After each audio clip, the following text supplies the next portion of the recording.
Okay, good morning students of grade 8 and 10. Today we are going to continue our class on pressure topic. In our first class we discussed about pressure exerted by solid object, okay, and today we are going to discuss about pressure exerted by liquid and atmosphere. Okay, first of all let's get to liquid pressure. As you know, pressure is a force applied on surface, isn't it? A force applied perpendicular on surface. Okay, perpendicular on unit surface. Okay, this is our usual definition. In case of solid object, since the particles cannot flow, okay, in case of solid object, since the particles cannot flow, they are under the influence of gravity and they only tend to move downward, or they exert force only in downward direction. That's why solid pressure acts only in downward direction. Okay, only here, only in the surface where ground it touches to ground, solid pressure acts. It acts in only one direction. However, in case of liquid, since the molecules of liquid can flow, they are under the influence of gravity. That means they tend to exert force in downward direction. That is true. But other molecules, they tend to flow sidewise as well. They tend to flow in all direction. Okay, that is why liquid pressure is different from solid pressure. Liquid pressure acts in all direction. Okay, solid pressure acts only in downward direction. Solid pressure acts only in downward direction, but liquid pressure acts in all direction except up. Okay, if you keep some object dipped in liquid, then pressure is applied in upward direction as well, and that is called upthrust. We will go to that later on. Let's focus on liquid pressure here. We'll discuss about upthrust in our later classes. Okay, let us suppose a liquid having density D is kept in a container whose cross-sectional area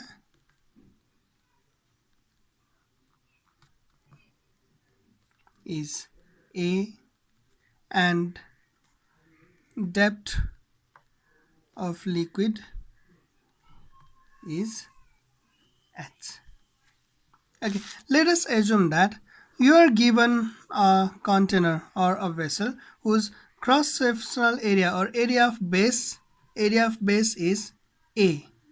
Okay, and we have studied about solid pressure. We have studied in our previous class that pressure is inversely proportional to area. Is that true in case of liquid as well or not? We are going to see that. Okay, in case of solid pressure, we studied that pressure is inversely proportional to area. Okay, that means if area increases, pressure decreases, or if area decreases, pressure increases. Pressure is inversely proportional to area. Is that true in case of liquid as well or not? We are going to find it out. Okay, so this is cross-sectional area, area of base of the container, and a liquid is kept up to height h. Okay, and density of liquid is D. This was information we are given. Now from the definition of pressure, what we know from the definition of pressure, we know that P is equals to F by A, isn't it? And you know F also represents weight. Okay, actually F means force, but F also represents weight. And as we know from Newton's second law of motion, F is equals to m into g. M means mass and g means acceleration due to gravity. So substituting that value in place of F, write m into g, and denominator A is already there. Okay, now here we know the value of g. is a constant term. Okay, in a particular region or particular place, value of G is constant and area is given by given to us, okay, by the given information. Okay, we suppose area to be A. Okay, area is considered as known variable.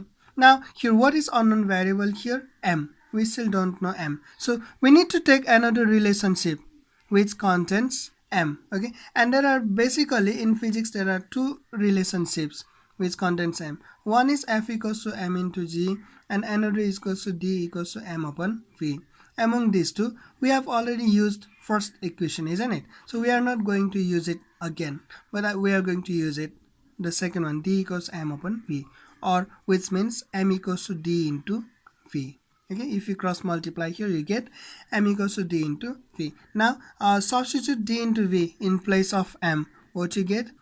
D into V into G divided by A. Once again, D is a given variable. Okay, D is a given variable or known variable. G is a constant. Okay, A is also known variable, but V is still unknown variable. Okay, so we are going to change V. Whichever variable are unknown, we need to change it. Yes, so volume means area of base into height, that we have studied in mathematics. Okay, so we are going to substitute that value here, D as it is. In place of V, what you need to write? A into H, and G as it is divided by A as it is. Now you can see A, this can be cancelled out, therefore you get P equals to D G H, which is the required expression. And in a particular place,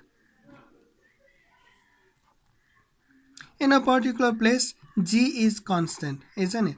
G means value of acceleration due to gravity. Okay, and for a particular liquid, if we are using a particular liquid, then another variable is also constant, that means D, density. If you are considering two or more experiment with same liquid, then density will also remain constant. Then what you get, if D and G are both constant, then P is proportional to H. Okay, that means liquid pressure is directly proportional to height of liquid column, okay, or depth of liquid. Height of liquid column or depth of liquid. See, now this relation shows us that liquid pressure is independent of area. Okay, this relationship shows us that write the conclusion. I don't have enough space here to write it down. You write it down. This relationship shows that liquid pressure is independent of area, but it is dependent on height of liquid column or depth. Okay, so if you are asked to show that the question is show that liquid pressure is independent of area. Show that liquid pressure is independent of area. If you need to solve that question, then this is how you do it. Or another variation of this question is show the relationship between pressure, liquid pressure and height of liquid column. That is another variation of question, okay, of the same question. Okay, or simply you might be asked to prove P equals to dgh. Okay, some variation of questions are, see, prove that P equals to dgh, or show the relationship between liquid pressure and depth of liquid. This is second variation of the same question. Or you might also be asked that show that liquid pressure is independent of area. Okay, these three questions have same solution. Prove that P equals to dgh. Show the relationship between liquid pressure and depth of liquid. Show that liquid pressure is independent of area. They all have this same solution. Okay, freeze the screen, then copy it if you need. Otherwise, what I suggest, you just try to understand it, okay, analyze it, and then freeze the screen. Keep your mobile away, do it on your own. Okay, next let us go to some numericals first, and then we'll go to give reason questions. Okay, let me take questions of numerical. Okay, I have copied the question. A pond is 5 meter deep. Calculate the pressure exerted by water at the bottom of the pond. Here, the given information is, we need to find pressure exerted by liquid. Water is liquid, isn't it? So the formula is P equals to dgh. This is the formula. So to find out pressure, what variables we need, what information we need? Density, acceleration due to gravity, and height of liquid column. Okay, among them only one factor is given here, that is depth of water. Depth of water is indicated by h, which is 5 meter, and another variable we need d and g. D means density of water. Although question does not give us any information on density, but in case of water, this is standard value. That's why even if the question does not give it, you must know it. That is 1000 kg/meter cube. 1000 kg per meter cube. And then another factor you need, another information you need is acceleration due to gravity, g, and its value is, it's actually 9.8 meter per second square. But if for your convenience, if you do not have calculator, then you can use 10 meter per second square as well. Okay, and you need to find pressure exerted by water. Pressure exerted by water, P is equals to what, as we know. Now we can use the formula P equals to dgh, or P equals to value of d is 1000, value of g is 9.8, and value of h is 5. Or by multiplying what you get, the 3 zeros will shift decimal by 3 digit. Yes, so 9, 8, 1, 2, 3. Okay, multiplying these two will give us 9800. Therefore, by multiplying these two value, what we get, 5 8s are 40, carry over 4, 5 9s are 45, 45 plus 5, 49, and 2 zeros extra. So you get 49,000 Pascal pressure. So you can see the water exert 49,000 Pascal of pressure, okay, at the bottom of the pond. See, a pond is 5 meter deep. Calculate the pressure exerted by water at the bottom of the pond. Means the water exert 49,000 Pascal of pressure at the bottom of the pond.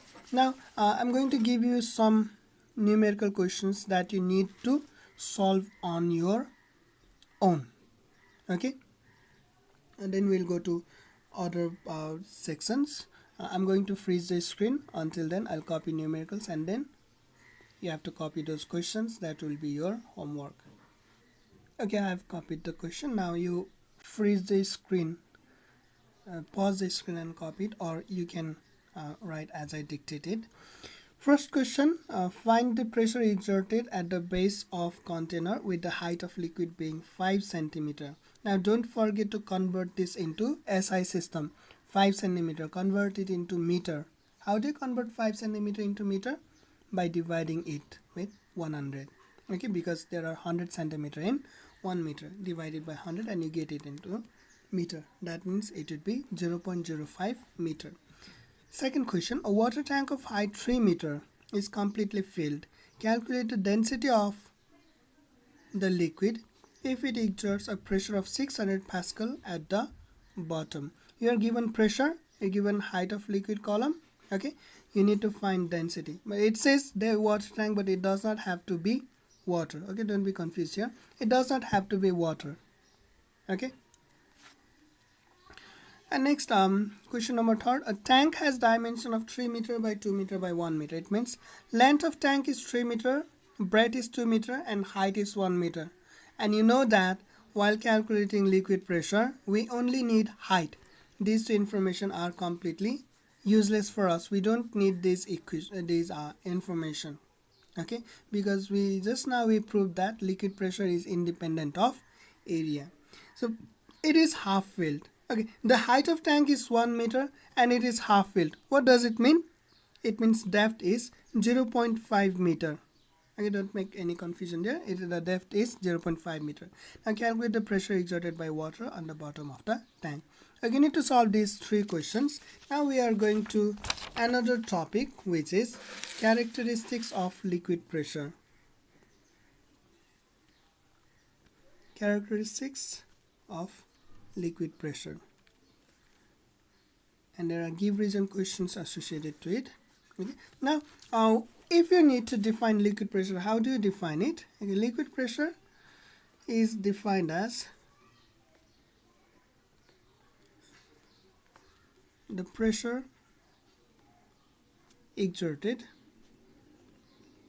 by the liquid. Isn't it simple? Yes, definitely. The pressure exerted by the liquid is called liquid pressure. But what on what? Okay, on the wall of container in which it is strained. Strained means the walls or the surfaces which prevent it from flowing. Strained means the surfaces which prevents the liquid from flowing. Okay, so the liquid, what amount of pressure is exerted by liquid on the walls or the strained surfaces, and that is called liquid pressure. Okay, now according to the formula P equals to S dg, according to this formula, what you can say is liquid pressure actually depends on three factors: H, D, and G. H means depth of liquid, D means density of liquid, and G means acceleration due to gravity. Okay, so if you are, okay, case number one, if we are using same liquid means D is constant, isn't it? If you are using same liquid, then D is constant, okay, at a particular place, and if you are not using your location, if you are not using your location, then G is constant. In that case, liquid pressure depends on what? Okay, liquid pressure is directly proportional to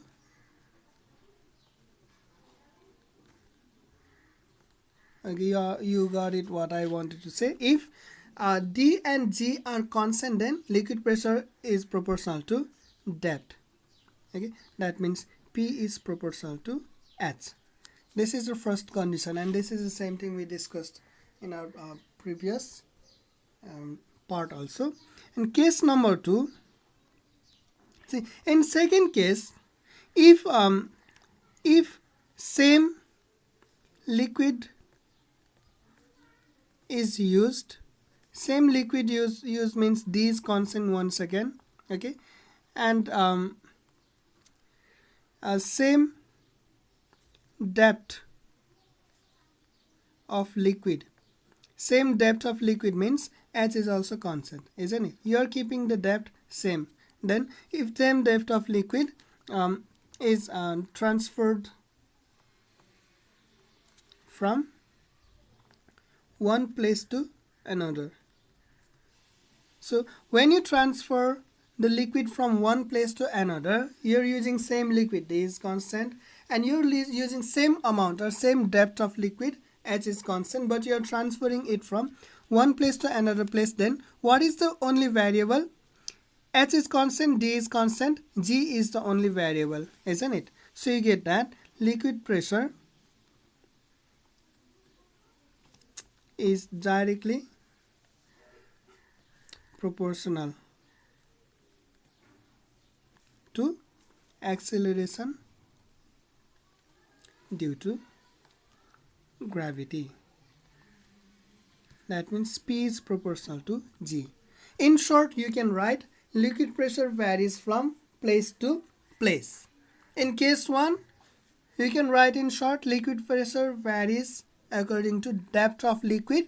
In case 2, you can simply write liquid pressure varies from place to place. You don't need to write this much detail. Okay, in note you have to write this detail, but in exercise or while attempting questions you don't need to write this much detail. In case 1, you can simply write you can write it in note or in bracket. Okay, in case 1, liquid pressure depends on depth of liquid. In case 2, liquid pressure varies from place to place. Write it again, liquid pressure varies from place to place. Okay, now let's come to case number 3. Okay, in case 1 we kept D and G constant. In case 2 we kept H and D constant. Now we can keep H and G constant. H and G constant means if same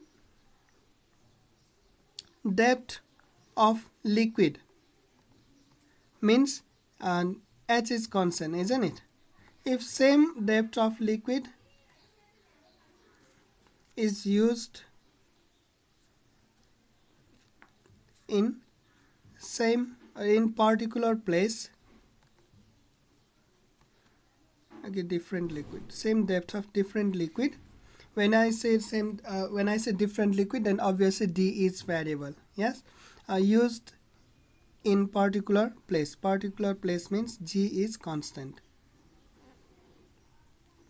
Then what happens? Liquid pressure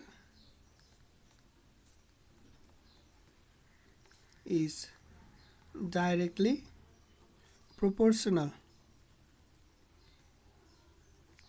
to density of liquid. That means P is proportional to D. Okay, did you get it or not? In this case, you are performing an experiment. Yes, you have a beaker, okay, and you took water in this beaker up to certain height. And in second case, what you did in the same experiment, you in the same beaker you reduced the depth of water. Okay, you are performing experiment in same place means G constant, isn't it? And you're using same type of liquid means D constant. And in that case, what you get, liquid pressure varies according to depth of water. In this case, water exert less pressure, and in this case, water exert more pressure, and you get P is proportional to H. Okay. In second case, suppose you are taking same beaker and same amount of water or same depth of water, but in this case you performed your experiment in Everest. Okay, you measured liquid pressure at Everest, and you took the same beaker with same water, same amount of water. Now you took it to Janakpur, say, then you measured pressure exerted by water. In this case, see, you're using same liquid means D constant. Yes, and you're using same depth of liquid means H is also constant. But what is variable here? Here you get G as variable. P is proportional to G. Okay, so only the place is changed. Here depth is changed, here place is changed. And in third case, you're performing same experiment in your lab, okay, and same height or same depth, but in one case you used water and in another case you used oil. Okay, here since you're performing experiment in same place, G is constant, okay, and depth is also same means H is also constant. Now what is the variable here? You're using different liquid means density is the variable. Okay, so these are the three basic properties of liquid pressure which can be obtained from the equation. Okay, property number 1, liquid pressure varies according to depth. Okay, property number 2, liquid pressure varies from place to place, and property number 3, liquid pressure varies according to density, or liquid pressure depends on density of liquid. Now another property is liquid pressure. We have actually already discussed it while introducing liquid pressure. Liquid pressure acts in all direction. Okay, and because of that, liquid maintains its own level. Liquid maintains its own level. Okay, these 5 are the basic properties of liquid pressure. Now let's say I gave you a vessel, something like this. Okay, this is a drum. Okay, here is another drum. Yes, and these two drums are connected by a pipeline. Yes, if you fill up water in this drum, then what happens? What do you observe? Does this drum also fills up, or this drum remains empty? Because you are not pouring water in this drum, you are pouring water only in this drum. Or what happens? As you pour water here, water keeps on flowing in this drum as well, and these two drums will always maintain same level of water.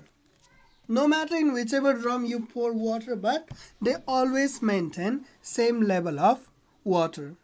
Okay, so these 5 are the properties of liquid. If you need to take it, I'm going to say it once again. Okay, in easy language. Property number 1, liquid pressure varies according to depth. Property number 2, liquid pressure varies from place to place. Property number 3, liquid pressure varies according to density, or liquid pressure depends on density of liquid. Property number 4, liquid pressure acts in all direction. And property number 5, liquid maintains its own level. Okay, now in next part we are going to discuss about some give reason questions. Okay, a dam is made wider at bottom. Why? Okay, let me say, if you are building dam, you never build a dam like this. No, never. It is never built like this. Instead, the dam is built like this. Okay, a dam is always built like this. It is, you can see it is wider at the bottom and narrower at the top. Why is this? Why does it need to be made wider at the bottom? The reason is, since water is held up in dam, isn't it? Okay, now at this point of dam, let's say overall depth of dam is 10 meter. Let's say, okay, just assume at this point of dam, it at 1 meter point. This is suppose water is 1 meter deep up to here. Then P1 would be how much? SDG means H 1 meter, D 1000, and G let's assume 10. How much amount of force is exerted? 10,000 Pascal. Okay, so this part of dam experiences 10,000 Pascal of pressure. But let's think about the bottom of dam. Okay, at the bottom of dam, height of liquid column would be 10 meter. It is 10 meter deep. Yes, density of water 1000, and G let's assume 10. Then it will give 1 2 3 4 5. Okay, it should be 1 lakh Pascal. See, you can see that at the top upper part of dam, it is just hypothetical. Okay, at the upper part of dam, said at 1 meter depth, the dam wall is experiencing only 10,000 Pascal of pressure. But at the bottom part of dam, it has to withstand 1 lakh Pascal pressure. That is too much pressure, isn't it? Because of this high pressure, there is high chance, very high chance that dam wall might burst from the bottom. There is very high possibility that dam wall might burst from bottom. And to prevent such bursting, to support, to withstand such a massive pressure, it is made wider at bottom. Understood? Now, how you write, give it? First, you need to give the relationship. As we know, P is equals to SdG, and since we are talking about water, D is constant, and dam definitely cannot be moved from one place to another place, means G is also constant, isn't it? So keeping D and G constant, what we get? P is proportional to H. Okay, now at the bottom of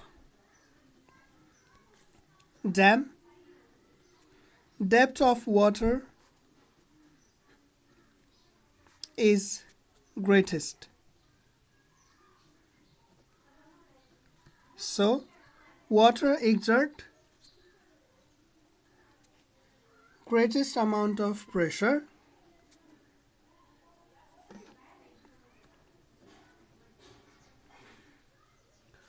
at the bottom of dam. There is high chance of bursting of dam at the bottom. So to prevent the bursting and withstand such a high pressure, dam wall is made wider at the bottom. Okay, so is this clear or not? A dam is made wider at bottom. Why? As you know, P is equals to S dg, and since we are talking about water, D is constant and dam is fixed at a place, G is constant. That gives you the relation P is proportional to H. And at the bottom of dam, depth of water is greatest. So water exerts greatest amount of pressure at the bottom of dam. There is high chance of bursting of dam at the bottom. To prevent the bursting and withstand such a high pressure, dam wall is made wider at the bottom. Okay, now I'm going to give you other questions which you have to attempt on your own. This is also your homework. Okay, one of the question. Okay, let me copy the questions first. Let me freeze the screen. Okay, I've collected few questions. First of all, a bucket is filled faster at the ground floor than top floor. Why? Again, in this case, okay, if we need, just freeze the screen and copy the question. I'm going to discuss the first question here. Okay, in this case, suppose this is a building.